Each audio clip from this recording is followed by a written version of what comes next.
Hello and welcome to the chemistry class once again. आज हम पढ़ रहे हैं एमिनो एसिड्स में ज्विटर आयन के बारे में कुछ बातें। इससे पहले कि हम ज्विटर आयन्स के बारे में जानें, आइए जान लेते हैं कि एमिनो एसिड के कुछ गुण कौन कौन से हैं जिससे ये इंगित होता है, इंडिकेट होता है कि एमिनो एसिड ज्विटर आयन के रूप में अवस्थित हैं या ज्विटर आयन के रूप में वो एग्जिस्ट करते हैं। तो amino acids are generally written as NH2CH amino acid को आमतौर पर इसके इस फॉर्मूले के अनुसार लिखा जाता है जहां NH2 है और COOH ग्रुप भी इसके अंदर अलग से प्रदर्शित हो रहा है। जो अल्फा कार्बन है जिस पर R ग्रुप लगा हुआ है और एक एमिनो एसिड दूसरे एमिनो एसिड से इस R ग्रुप की संरचना या R ग्रुप के टाइप, इसके प्रकार के ऊपर निर्भर करके ही एक एमिनो एसिड दूसरे एमिनो एसिड से भिन्न होता है। But amino acids don't show some physical and chemical properties according to this formula of amino acids. लेकिन जो एमिनो एसिड्स होते हैं वो उनके जो फिजिकल, भौतिक और रासायनिक गुण जो होते हैं वो इस फॉर्मूले के अनुसार नहीं होते हैं, क्योंकि इसके अंदर दो समूह दिखाए गए हैं, क्रियात्मक समूह, एक NH2 और दूसरे COOH। ये दो समूह दिखाए गए हैं। तो आइए जानते हैं कौन कौन से फिजिकल एंड केमिकल प्रॉपर्टीज़ हैं जिसके द्वारा हमें ये पता पड़ता है कि एमिनो एसिड जो हैं वो उनकी संरचना ये नहीं हो सकती। उन गुणों को हम देख लेते हैं।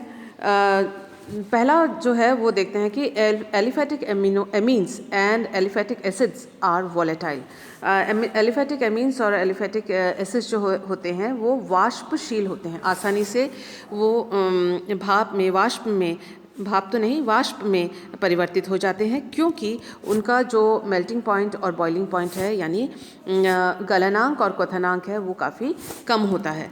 जबकि amino acids are solids, amino acid जो है वो सॉलिड होते हैं and they decompose on heating. Amino acid जो है ठोस हैं। अधिकतर ये जो एमीन्स और एसिड्स होते हैं, लोअर एमीन्स और लोअर एसिड्स जो कम मॉलिक्यूलर वेट जिनका होता है वो ठोस नहीं होते, जबकि एमिनो एसिड्स जो हैं अधिकतर वो सॉलिड हैं, सारे सॉलिड्स हैं और वो डिकम्पोज हो जाते हैं, अपघटित हो जाते हैं जब उनको गर्म किया जाता है। Amino acids are soluble in water. Amino acid जो आसानी से जल में घुल जाते हैं और insoluble in non polar solvents like ether, benzene, petroleum ether इत्यादि एट्सेट्रा। तो एमिनो एसिड जो हैं आसानी से जल में घुल जाते हैं और नॉन पोलर अध्रुवीय विलायक जैसे ईथर है, बेंजीन है, पेट्रोलियम ईथर इत्यादि में वो आसानी से घुलते नहीं हैं, जो कि हमेशा से सिर्फ केवल एमीन हो, ऑर्गेनिक एमीन हो या ऑर्गेनिक एसिड हो, वो हमेशा ये प्रॉपर्टी घुलनशीलता का प्रदर्शित नहीं करते।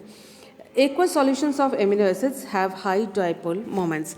जो जलीय विलयन होता है एमिनो एसिड का, जो जलीय विलयन होता है उसका डाइपोल मोमेंट यानी द्विध्रुव आघूर्ण का जो मान होता है वो काफ़ी उच्च होता है एक्वस सॉल्यूशन का, जो कि ये जो एमिनो और COOH क्रियात्मक समूहों वाली संरचना के द्वारा समझाया नहीं जा सकता।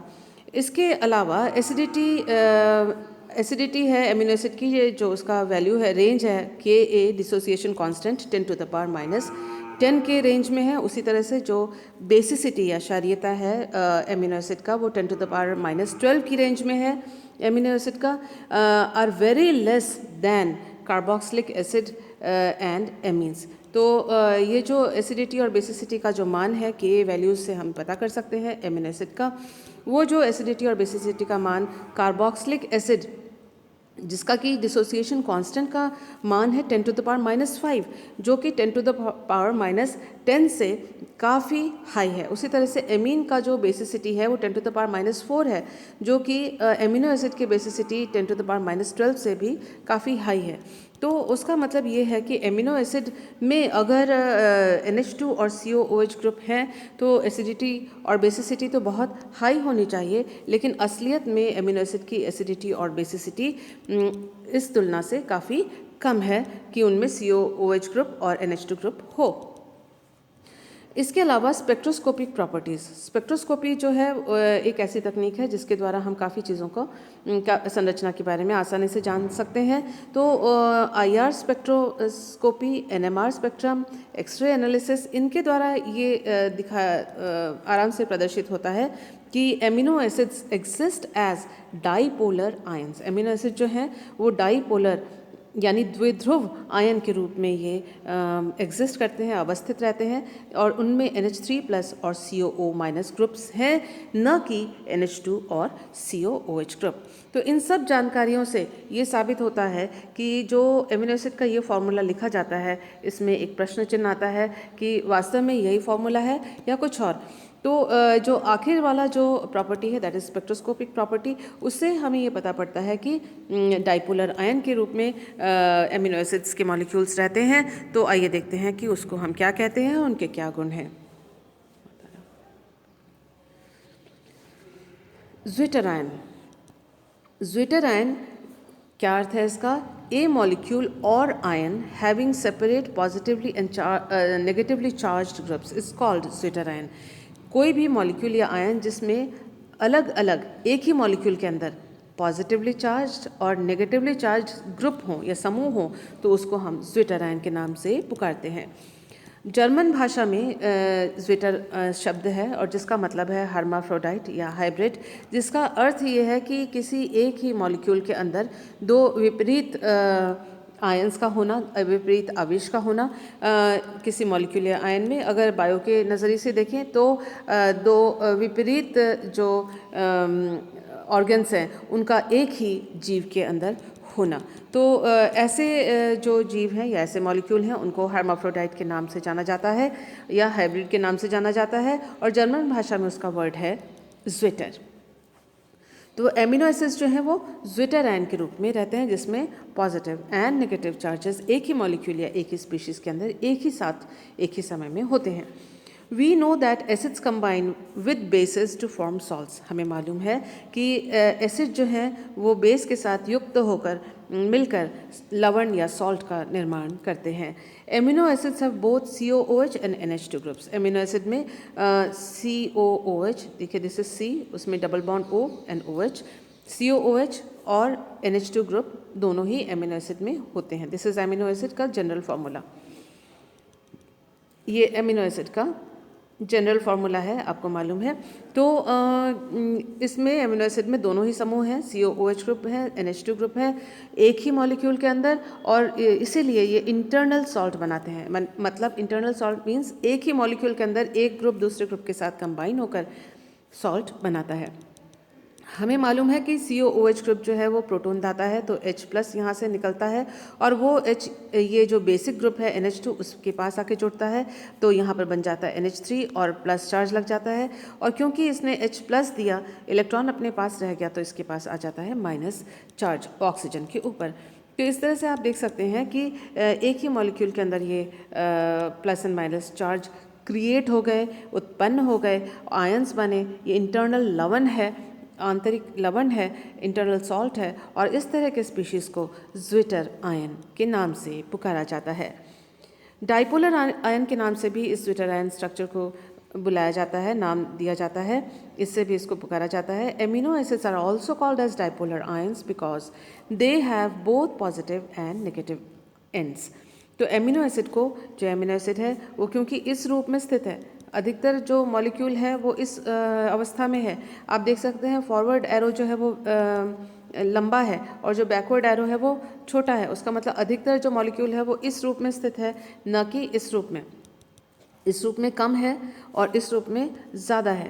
तो क्योंकि दोनों पोल्स, दोनों ध्रुव, नेगेटिव पोल और पॉजिटिव पोल एक ही मॉलिक्यूल के अंदर है, तो इसीलिए इसको डाइपोलर आयन के नाम से भी जाना जाता है। Net charge on zwitter ion is 0। Net charge यानी टोटल चार्ज, इसमें ये है -1, यहाँ है +1, दोनों को मिलाएं, ऐड करें तो हम पाएंगे 0। तो नेट चार्ज जो इसका होगा वो दैट इज़ 0, यानी कोई आवेश, कोई कुल आवेश इसके ऊपर नहीं होगा। but positive and negative formal charges are present on individual groups, for example NH2 and COOH. ये total charge, net charge, total charge भी आप इसको कह सकते हैं, इस स्पीशीज़ के ऊपर होगा 0, लेकिन अगर हम आपेक्षिक आवेश O माइनस का देखें, ऑक्सीजन का, इस ऑक्सीजन का देखें तो वो -1 आएगा, और इस नाइट्रोजन का देखें तो वो +1 आएगा। तो आपेक्षिक आवेश है, लेकिन कुल चार्ज, टोटल चार्ज 0 है। Amino acids show properties of salts of both saturated carboxylic acids and saturated amines. Amino acid जो हैं वो संतृप्त कार्बोक्सिलिक एसिड और संतृप्त एमीन्स की जो प्रॉपर्टीज़ हैं, गुण हैं, उसके सॉल्ट, उनके लवण का जो कैरेक्टरिस्टिक्स है या प्रॉपर्टी है वो प्रदर्शित करते हैं। Saturated carboxylic acid saturated amines के सॉल्ट के गुण प्रदर्शित करते हैं, लवण के गुण प्रदर्शित करते हैं। आइए कुछ और बातें जान लेते हैं। Characteristics of zwitter ions, zwitter ion के अभिलाक्षणिक गुण। Due to zwitter ion structure of amino acids they have high dipole moments. देखिए, क्योंकि पॉजिटिव चार्ज और नेगेटिव जो चार्ज है वो एक दूसरे से सेपरेट हैं, एक दूसरे से दूर हैं, एक ही मॉलिक्यूल के अंदर हैं, इसलिए इनका डाइपोल मोमेंट, द्विध्रुव आघूर्ण का मान अधिक होता है। Zwitter ions have stable separated unit electrical charges on them. तो ज्विटर आयन में सेपरेट यानी एक दूसरे सेपरेटेड और स्टेबल, एक दूसरे से अलग अलग लेकिन स्थायी यूनिट इलेक्ट्रिकल चार्ज, यूनिट मतलब एक, तो एक इलेक्ट्रिकल चार्ज अलग अलग होता है, यानी एक +1 होगा, एक -1 चार्जेस जो कि स्टेबल चार्जेस हैं वो ज्विटर आयन में होते हैं। तो ये zwitter ion form of glycine दिखाया गया है। यहाँ जो R है, जो जनरल एमिनो एसिड का स्ट्रक्चर तो ऐसा है, तो R की जगह यहाँ पर R का जो वैल्यू है या R जो है वो यहाँ पर हाइड्रोजन है। तो R अगर हाइड्रोजन होता है तो वो एमिनो एसिड ग्लाइसिन कहा जाता है। तो ग्लाइसिन का हमने यहाँ पर स्ट्रक्चर दिखाया है, उससे हम ये आपको समझा रहे हैं कि +1 और -1 इसके ऊपर charge, unit charge means 1 charge इसके ऊपर होता है।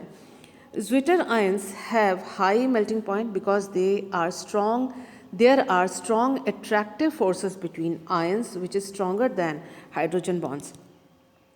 देखिए, अगर सिर्फ एमिनो NH2 होता या सिर्फ COOH होते तो इनमें आपस में COOH के साथ इनके हाइड्रोजन बॉन्ड बन सकते हैं, या NH2 के साथ COOH के हाइड्रोजन बॉन्ड बन सकते हैं, एमीन्स के हाइड्रोजन बॉन्ड बन सकते हैं। लेकिन आप ये देखिए कि यहाँ पर जो हाइड्रोजन बॉन्ड से ज़्यादा स्ट्रॉन्ग यानी O माइनस अगर यहाँ हो, देन CH2, यहाँ पर NH3 प्लस हो, तो ये इन दोनों के बीच में और इन दोनों के बीच में जो अट्रैक्टिव फोर्स होगा, इन दोनों के बीच में जो अट्रैक्टिव फोर्स होगा, क्योंकि यहाँ पॉजिटिव चार्ज है, यहाँ नेगेटिव चार्ज है, यहाँ नेगेटिव चार्ज है, यहाँ पॉजिटिव चार्ज है, तो ये आयोनिक अट्रैक्शंस हैं और इनका जो इनकी जो एनर्जी होती है, इनकी जो प्रबलता होती है वो हाइड्रोजन बॉन्ड की तुलना में ज़्यादा होती है, क्योंकि ये आयोनिक इंटरैक्शंस हैं, आयोनिक अट्रैक्शंस हैं। जबकि हाइड्रोजन बंध जब बनता है तो तब बनता है जब हाइड्रोजन किसी इलेक्ट्रोनेगेटिव एटम के साथ जुड़ा हुआ हो, लेकिन जो चार्ज है वो इलेक्ट्रोनेगेटिव एटम के ऊपर आंशिक नेगेटिव और हाइड्रोजन के ऊपर आंशिक पॉजिटिव चार्ज होता है। जबकि यहाँ +1 और -1 चार्ज है, तो ये हाइड्रोजन बॉन्ड तब बनता है जैसे ये OH डेल्टा H माइनस जो है किसी ऑक्सीजन के साथ डेल्टा माइनस के साथ वो अट्रैक्टेड हो, आकर्षण बल हो। लेकिन इस आकर्षण बल का जो प्रबलता है, इसका जो फोर्स है वो आयोनिक इंटरैक्शन से हमेशा ही कम होगा। ये अट्रैक्शन ज़्यादा होगा, इसकी ऊर्जा ज़्यादा होगी, इसका स्थायित्व ज़्यादा होगा। इसीलिए जो आयोनिक इंटरैक्शन है उससे ये जो zwitter ion molecules, zwitter ions हैं, वो आपस में एक दूसरे से बंधे हुए होते हैं। और जब मेल्टिंग और बॉइलिंग पॉइंट हमें इसका देखना होता है तो इन जो एमिनो एसिड मॉलिक्यूल को गलने के समय या वाष्पित होने के समय एक दूसरे से दूर दूर ले जाने में, पृथक करने में जो हीट की आवश्यकता होती है वो ज़्यादा ऊर्जा की ज़रूरत होती है ताकि इन मॉलिक्यूल्स को एक दूसरे से दूर हटाया जा सके, यानी उनको लिक्विड फॉर्म में ले आएँ या फिर उनको वेपर फॉर्म में वाष्प के रूप में लेकर गैसीय रूप अवस्था में ले आएँ। तो उसके लिए ज़्यादा ऊर्जा की ज़रूरत है यहाँ पर, जबकि हाइड्रोजन बंध को तोड़ने के लिए, हाइड्रोजन बॉन्ड को तोड़ने के लिए कम ऊर्जा की आवश्यकता होती है। इसीलिए NH2 वाले यौगिक या COOH वाले यौगिक की तुलना में एमिनो एसिड्स का जो मेल्टिंग पॉइंट या बॉइलिंग पॉइंट होता है वो ज़्यादा हाई होता है, क्योंकि हाइड्रोजन बंध की तुलना में ये जो आयन आयन इंटरेक्शन है वो अधिक प्रबल है। एट न्यूट्रल pH में यानी 7 के आसपास pH जब होता है, the amino group has positive charge and the carboxyl group has a negative charge. जब न्यूट्रल pH होता है तो एमिनो ग्रुप के ऊपर पॉजिटिव चार्ज आता है और COH ग्रुप के ऊपर नेगेटिव चार्ज आता है। आइए, ये जो यहाँ पर आप स्क्रीन पर देख रहे हैं, एक तो ग्लाइसिन देख रहे हैं ज्विटराइन के रूप में, और ये जनरल संरचना है जो कि एमिनो एसिड की हमें मालूम होनी चाहिए। छठा कैरेक्टरिस्टिक देखते हैं ज्विटराइन का। हम अभिलाक्षणिक गुण पढ़ रहे हैं। pH dependence of zwitterion character. तो जो ज्विटरायनिक कैरेक्टर है, ज्विटरायनिक गुण है, वो pH के ऊपर निर्भरशील है। Zwitter ionic form is obtained at a neutral pH or at a fixed range of pH। या तो एक पर्टिकुलर रेंज हो pH का या फिर न्यूट्रल pH हो, उसमें ही ज्विटराइन हमें मिलता है, ज्विटराइन का रूप हमें प्राप्त होता है न्यूट्रल pH पे, या एक निश्चित रेंज सीमा के अंदर ही ये ज्विटराइन रूप जो है प्राप्त होता है। एट हाई pH और low pH range its groups take different charges.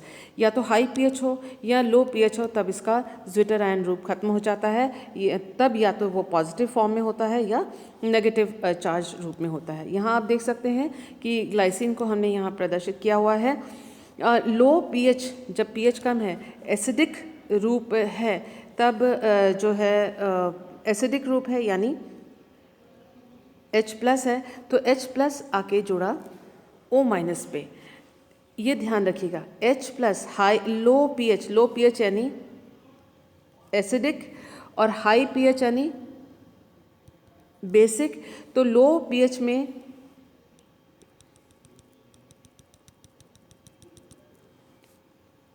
ये लो pH है यानी एसिडिक, हाई pH यानी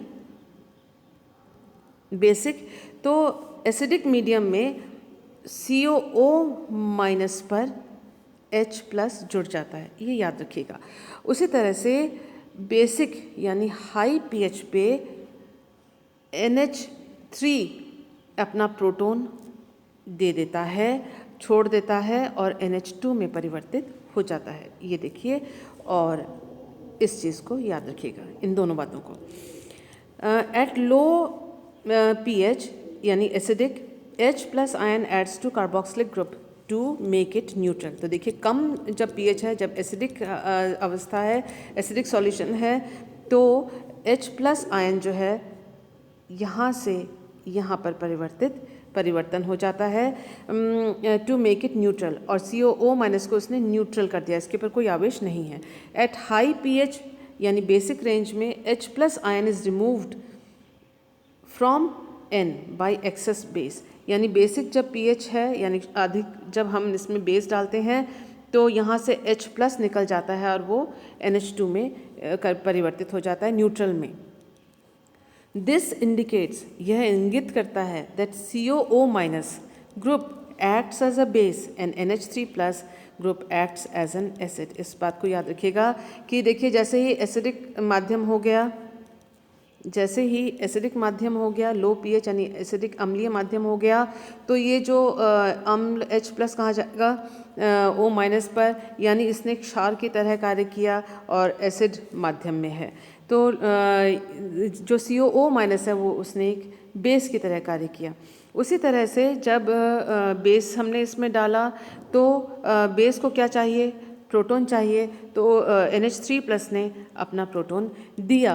तो यानी NH3+ जो है वो एक्ट्स एज एन एसिड, उसने एक एसिड की तरह कार्य किया। तो ये बात आप ध्यान रखिएगा, इसने बेस की तरह कार्य किया और इसने एसिड की तरह कार्य किया। तो दस इन स्ट्रांगली एसिडिक मीडियम यानी बहुत प्रबल अम्लीय माध्यम में amino acid migrates to cathode in an electric field. अगर आप देख सकते हैं, ये अगर बात है तो स्ट्रांगली एसिडिक माध्यम में किस रूप में होगा, जब लो pH होगा तो NH3+ चार्ज होगा और COOH पे कोई चार्ज नहीं होगा। टोटल इस मॉलिक्यूल के ऊपर क्या चार्ज होगा, प्लस चार्ज। तो अगर हम इसको इलेक्ट्रिक फील्ड में रखते हैं और स्ट्रांगली एसिडिक मीडियम में रखते हैं तो ये क्या है, ये कैटायन है। और यहाँ पर जब हाई pH, जब बेसिक मीडियम है तो ये क्या है, ये एनायन है। तो कैटायन इलेक्ट्रिक फील्ड में कहाँ जाएगा, वो जाएगा कैथोड की ओर, और एनायन कहाँ जाएगा इलेक्ट्रिक फील्ड में, एनोड की ओर। तो स्ट्रॉन्ग बेस में it will migrate towards anode, और इलेक्ट्रिक फील्ड में कैटायन जाएगा कैथोड की ओर। एक बार और देख लीजिए इस चीज़ को, जब इलेक्ट्रिक फील्ड में हम इस एमिनो एसिड को रखते हैं और अगर pH कम हो तो ये कैटायनिक फॉर्म में रहता है। कैटायन जो है वो कैथोड, CATHODE कैथोड की ओर जाता है, और एनायन जो है वो एनोड की ओर जाता है।